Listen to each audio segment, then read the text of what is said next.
დავიწყოთ თავდაპირველად საუბარი ამ 10%-ით, რომელიც საქართველოს შემთხვევაში არის დაწესებული, რა ლოგიკა, რატომ გავიდა მოკლედ ვაშინგტონი ამ კონკრეტულ პროცენტზე ჩვენ შემთხვევაში. თავიდან უნდა ითქვით, რომ ის რაც ახლა ამერიკის შეერთებული შტატების მთავრობამ გააკეთა, ეს ძირს უთხრის გლობალური თავისუფალი ვაჭრობის ასე ვთქვათ წესრიგს. მეორე მსოფლიო ომის შემდეგ ამ მთელი ამ 80 წლის განმავლობაში ყალიბდებოდა ისეთი სისტემა, რომელმაც ბიძგი მისცა მთელ მსოფლიოში ეკონომიკურ განვითარებას და ბევრი ქვეყნის, მათ შორის ამერიკის შეერთებული შტატების აყვავება გამოიწვია და მიმდინარეობს უკვე და რომელიც შემდეგ დაგვირგვინდა მსოფლიო სავაჭრო ორგანიზაციის შექმნით და ეს იყო, ასე ვთქვათ, გლობალური სიმდიდრის ერთ-ერთი გარანტია. დღეს ფაქტობრივად ყველაფერი პროტექციონიზმის ჩაკეტილ ეკონომიკურ პრინციპებისკენ ბრუნდება, რაც ერთხელ უკიდურესად დააზიანა ამერიკის შეერთებული შტატები და თუ გადავხედავთ მის ისტორიას, ერთი-ორჯერ მსგავსი შემთხვევა კრახით დამთავრდა ამერიკისათვის. ახლა თუ რატომ გააკეთა და რა უდევს ამას საფუძვლად, ეს დიდი საუბრის თემაა. რაც მოხდა, ეს არის კატასტროფული შედეგი. 10 ტრილიონი დოლარი დაიკარგა ტრამპის გაპრეზიდენტებიდან დღემდე. და 6 ტრილიონი მარტო გუშინ და გუშინწინ ორ დღეში.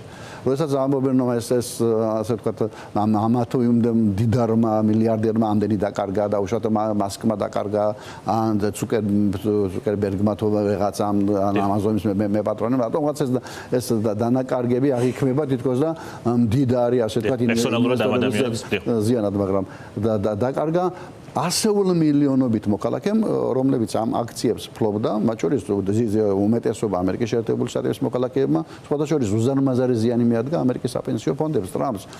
დიდი კლასი გაუჩნდა მტერი ფაქტობრივად ამ შუალედურ არჩევნებში, ვინაიდან ამერიკის საპენსიო ფონდებმა ორი დღის განმავლობაში ასეული მილიარდები დოლარი დაკარგეს და ეს არის ის ფული, რომელსაც დღესვე იგრძნობს უკვე ამერიკის მოქალაქე, რომელიც პენსიაზე გავა და მას გათვლები ჰქონდა, რომ ამდენს მიიღებდა, ასე ვთქვათ, ყოველთვიურ პენსიას, აღმოჩნდა, რომ მისი საპენსიო დანაზოგებია, ასე ვთქვათ, საკმაოდ შეთხელდა და რამდენადაც უცნაური არ უნდა იყოს, რატომღაც არასდროს საქართველოს ამაში ეკონომიკურ აი ამ ანალიზში არასდროს არ ახსენებთ იმას, რომ უკვე რამდენი წელია, 3 წელიწადზე მეტია. ტიპის საქართველოს ბანკმა დაიწყო გალთერდაკარგვა, დაიწყო ძალიან კარგი, ასე ვთქვათ, პლატფორმა შექმნეს და შემდეგ უკვე ტიპის ბანკთან ნებისმიერ ადამიანს ახლა შედის საქართველოს ბანკში, ან ტიპის ბანკში და შეგიძლიათ სოფლიოში 5000-მდე ყველაზე, ასე ვთქვათ, ცნობილი კომპანიის აქციების ყიდვა. ონლაინ ბანკინგში ახლა მეც რომ გავხსნა, შეგიძლიათ და ჩვენ არ ვიცით რამდენი ფული არის ინვესტირებული ჩვენი მოქალაქეების მიერ, ჩვენი ფიზიკური და იურიდიული პირების მიერ. შეიძლება იყოს 10 მილიონობით, მე მგონი რომ 100-ია, 200 მილიონი მაინც იქნება. ეს იმას ნიშნავს, რომ თუ ეს არის 200 მილიონი, ორ დღეში 10 მილიონი დაიკარგა უკვე. სხვაშორის ჩვენი საპენსიო ფონდის ფულიდან 1 მილიარდი განთავსებული არის სწორედ იმ კომპანიებში, რომლებმაც აი ამ ბოლო ორ დღის განმავლობაში კატასტროფული ვარდნა განიცადეს. დაწყებული Microsoft, Google, Nvidia-ში, რომელიც გიგანტური ტექნოლოგიური მზარდი, ასე ვთქვათ, კომპანია, რომელიც მიკროჩიპებს უშვებს და რომელზეც აგებულია მთელი, ასე ვთქვათ, მომსახურება ხელოვნური ინტელექტისა, ლამის განახლდა მისი აქციები, ისე როგორც Tesla-ია. 30 მილიონი, 29 მილიონი ლარი აქვს ჩადებული ჩვენ საპენსიო ფონდს და ამ 1 მილიარდიდან თუ ვიგულისხმებთ, რომ დაახლოებით 10%-ით შემცირდა წონა, 100 მილიონი მარტო ჩვენმა საპენსიო ფონდმა დაკარგა. ოღონდ მე ასე კრიტიკის სახით არ ვამბობ მომას. საპენსიო ფონდის მიერ განთავსებები, რასაც მე ვაკვირდები და რაც ღია, იყო აბსოლუტურად სწორი და ის იძლეოდა საშუალებას, რომ ფონდში დამატებითი, ასე ვთქვათ, შემოსავლები ყოფილიყო აკუმულირებული, მაგრამ ვინ წარმოიდგენდა საპენსიო ფონდი კი არა, ვერავის აზადაც ვერ მოუვიდოდა მთელ მსოფლიოში დედამიწის ზურგზე, რომ შეიძლება და ასეთი სისულელე გააკეთებინა ამერიკის ადმინისტრაციას. ის რაც მოხდა, არ არსებობს სერიოზული ეკონომიკური გამოცემა, არ არსებობს სერიოზული ეკონომისტი, ნობელის ლაურეატი თუ არა ლაურეატი, მემარჯვენე იქნება თუ მემარცხენე, რომელიც გაამართლებს ამ ქმედებას, ვინაიდან მას აქვს მძიმე შედეგები ყველასთვის და ისე ვამბობ, ამ პირდაპირ აქციების ფასისკლებიდან გამომდინარე ჩვენს მოქალაქეებზეც, მაგრამ აქ უკვე სხვა რამეშია საქმე. აქ გლობალურ ეკონომიკას ემუქრება საფრთხე. ახლა რაც შეეხება საიდან ჩვენთვის 10%, საიდან 10%. დღესაც ბევრს გონია და სამწუხაროდ ეს დემაგოგიური შეფუთვა ამ თემებსაც ახლავს ამერიკის შეერთებული შტატების ადმინისტრაცია ამბობდა რომ ჩვენ ტარიფებს დავაწესებთ იმის და მიხედვით ვინც ჩვენ მაღალ ტარიფებს გვიწესებს და თითქოს რაღაცა სამართლიანობისა და რაღაც ლოგიკური ასე ვთქვათ ნაბიჯების დაბეჭდილებას საპასუხოს უწოდებენ რომ აბსოლუტურად ტყუილი ყოფილა არავით არის და ერთ მაგალითს ორ მაგალითს მოგიყვანთ მაგალითად კოდ-დივუარი რომელსაც 1 მილიარდი რომელიც ყიდის ამერიკის შეერთებულ შტატებში 1 მილიარდი დოლარის ოდენობის კაკაოს მარცვლებს. ყველა მეცით კომპანია მარსი. აგერ როგორ გახვიდეთ ახლა ჯიხურში. სოფლიოს 180 ქვეყანაში იყიდება Twix-ი, Snickers-ი, Bounty, M&M's-ი და ასე შემდეგ თვითონ ეს მარსი და ამერიკის შეერთებული შტატები ამ ქვეყნიდან 1 მილიარდის კაკაოს ყიდულობს და ამერიკის საქონელი ამ ღატა კოდ-დივუარში იყიდება 87 მილიონის. ანუ რაც ხედავთ, არის უზარმაზარი სავაჭრო დეფიციტი. ანუ ქვეყანა ვისთანაც ამერიკას აქვს სავაჭრო დეფიციტი, რომელიც არავითარ კავშირში ტარიფებთან არ არის, მას ადებს უზარმაზარ ბაზს. სიამოვნებაში იქიდან მიღებული კაკაო მილიარდობით, ასე ვთქვათ, ღირებულებას ქმნის ამერიკისათვის, სამუშაო ადგილს ამერიკაში და კიდევ 10 იმდენ შემოსავალს მთელ მსოფლიოში.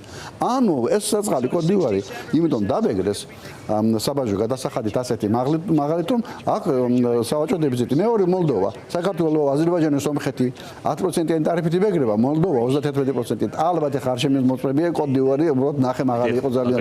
ალბათ ღვინო გააქვს ბევრი მოლდოვას, ამერიკიდან არაფერს არ ყიდულობს, კომპიუტერი და რაღაცები ჩინეთიდან შემოაქვს, სინგაპურიდან თუ ასე შემდეგ და დიდი სავაჭრო დეფიციტია.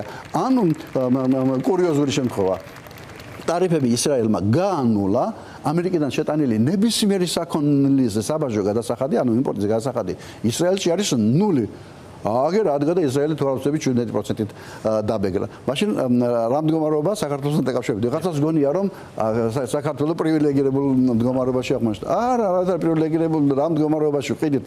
რა თქმა უნდა, 100 მილიონ დოლარამდე წელიწადში ფეროში ნადობებს, ცირეოდენ ღვინოს, მაგრამ 2 მილიარდამდე მარტო ავტომობილები შემოდის ამერიკიდან, რომელიც შემდეგ გადის რუსეთში, ოღონდ ყირგიზეთში ფორმდება და ვეხმარებით სანქციების გვერდისავლაში. ანუ საქართველოსთან ამერიკას აქვს უზარმაზარი სავაჭრო პროფიცი. ამიტომ იმ ქვეყნებში, სადაც ამერიკას მეტი საქონელი გააქვს, ვიდრე შემოაქვს და ასეთი აღმოჩნდა უზბეკეთი, ყირგიზეთი, ტაჯიკეთი, საქართველო, სომხეთი, აზერბაიჯანი, უკრაინა და ასე შემდეგ, მათ დაუწესა მინიმალური სტანდარტული ტარიფები, მაგრამ ჩვენთვის ეს ტარიფები თქო უნდა საკმაოდ მძიმეა ესევე ნებისმიერი ქვეყნისათვის.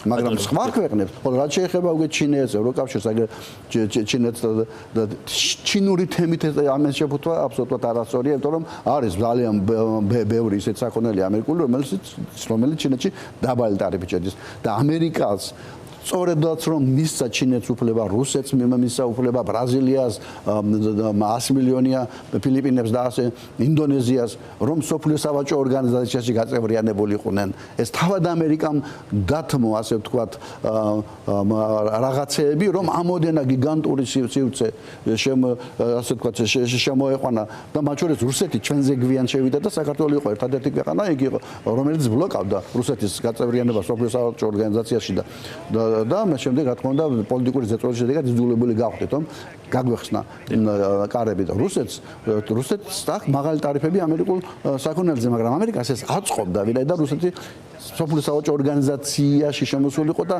სხვა უზარმაზარ ასე ვთქვათ პრივილეგიებს ღებულობდა. ამიტომ დღეს რაიმე ესეთი ლოგიკური ახსნა რომ ამერიკა იჩაგრება სხვა ქვეყნების მიერ და ამიტომ მოდით ახლა საპასუხოდ ჩვენ იგივე ზომები მივმართოთ არის აბსოლუტურად არასწორი ეკონომიკური ახსნა, მხოლოდ პროპაგანდისტულია, რომელიც ერთ დღეში გამოჩნდა, როდესაც უკვე გამოვლინდა თუ რატომ არის მაგალითად 59% კამბოჯაში.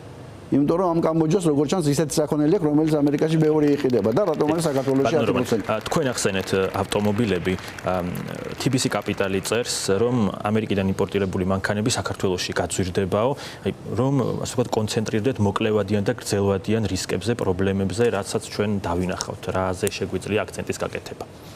გრძელვადიან რისკები ემუქრება მთელ მსოფლიოს. რა მოხდება, არავინ არ იცის. ერთია პოლიტიკური შედეგი რა მოხდება და ალბათ შევალდურად ჩემს ტრამპის პარტია წააგებს. მეორეა 4 წლის შემდეგ რა მოხდება და დაბრუნდება თუ არა ეს პროცესები უკან და რომ შეიცვალოს ამერიკაში ასე ვთქვათ მმართველობა იმ უზარმაზარი ზიანის უკან შემოbrunებო რაც მოხდა 10 ტრილიონი დაიკარგა ვიღაცები ამბობენ საფონდო ბიუჯეტზე რომ 10 ტრილიონი გაქრა ის აღდგება კი ბატონო შეიძლება ერთი წლის მერე აღდგეს მაგრამ ერთი წლის მერე სულ სხვა შედეგი შეიძლება ყოფილიყო ეს ესეთია მაგათაც ბათუმში რომ მიდიოდე ქუთაისში რომ მანქანა გაგიფუჭდეს დაბრუნდე თბილისში და ბათუმში ნაცვლად იმისა რომ ჩასულიყავი ერთ დღეში დაბრუნდე ერთი წლის შემდეგ ხომ მაგრამ ეს დანაკარგია ხომ ანუ და რომც მოხდეს რაღაც აღდგენა სტრუქტურულად ისე ჩამოყალიბდება სოფლიო ეკონომიკები ახლა საპასუხო ტარიფები მიიღო კანადამ საპასუხო ტარიფები მიიღო ევროკავშირმა ჩინეთმა უმძიმეს სატარიფო ომში შევდივართ ამიტომ გლობალური სოფლიო ძალიან დაზიანდება მათ შორის საქართველოს პერსპექტივაში ახლო პერსპექტივაში არ ამგონია რომ ახლა უცბად ისე გაძვირდეს ეს ავტომობილები ძირითადად მიდის რუსეთში ისე ვიმეორებ ყირგიზეთში ფორმდება ქაღალდზე ყირგიზეთს აქ 50 მილიონის ავტომობილების საშუალება და 2.1 მილიარდი გადის და სანქციებს პირდაპირ არღვევს საქართველოს ხელისუფლება. რა თქმა უნდა, ოდესაც უკვე ევროპული და სხვა ქვეყნების იაპონური, კორეული მანქანები ამერიკაში გაძვირდება, ბუნებრივია რომ იმ ნახმარ მანქანებსაც წაემატება ფასი, მაგრამ ის სეგმენტი, სადაც მეორადი მანქანებია, ძალიან ამორტიზებული, ძირითადად ჩვენთან ასე ვთქვათ, ნაავარიები მანქანები შემოდის. ამერიკაში უტილიზაცია მეტი ჟდება, ვიდრე დაუშვათ იაფად გაყიდვა. ამ ტიპის მანქანები, ეს ტიპის მანქანები არ გაძვირდება, მაგრამ ის მანქანები, რომელიც 50-60,000 დოლარი ღირს და რომელიც რუსეთის შედის სანქციების გვერდის ავლით და ყირგიზულად ფორმდება, ამ სეგმენტზე, რა თქმა უნდა, ფასები გაიზრდება და ჩვენი ასე ვთქვათ, შუამავლები ამ სექტორში ნაწილობრივ იზარალებენ, ოღონდ მე არ ამგონია რომ ეს მოხდეს ერთ და ორ თვეში ან შეიძლება ამ წლის განმავლობაში არსებითად შეიძლება ეს პროცესი არ დაეტყოს, მაგრამ რა თქმა უნდა, შორეულ პერსპექტივაში ესეც იმუშავებს. და ბატონო რომან ბოლოს მინდა გკითხოთ, მოკლედ ბანკები და აქციები ახსენეთ თქვენ, არანაირი განცხადება ვთქვათ არ გვინახავს მათი მხრიდან აი ეფექტთან დაკავშირებით. არ აქვს ჯერ მონაცემები თუ რაღაც თავს იკავებენ, რაღაც ვთქვათ პანიკა არ გამოიწონა, აი რითი აიხსნება ის რომ რა გავლენა მოახდინა ყველაფერმა. საერთოდ ჩაკეტილობა არის ქართული ასე ვთქვათ ბიზნესისა და რეგულატორების ასე ვთქვათ სცენი. ეროვნულ ბანკმა რომელიც მარეგულირებელია ბანკების უნდა გამოვიდეს და უნდა ახსნას. ეროვნული ბანკი ასევე მარეგულირებელია ჩვენი საპენსიო ფონდის. ისევე მოროქ მილიარდია იმ აქციებში ჩადებული, სადაც ორ დღეში 100 მილიონი დავკარგეთ ჩვენ.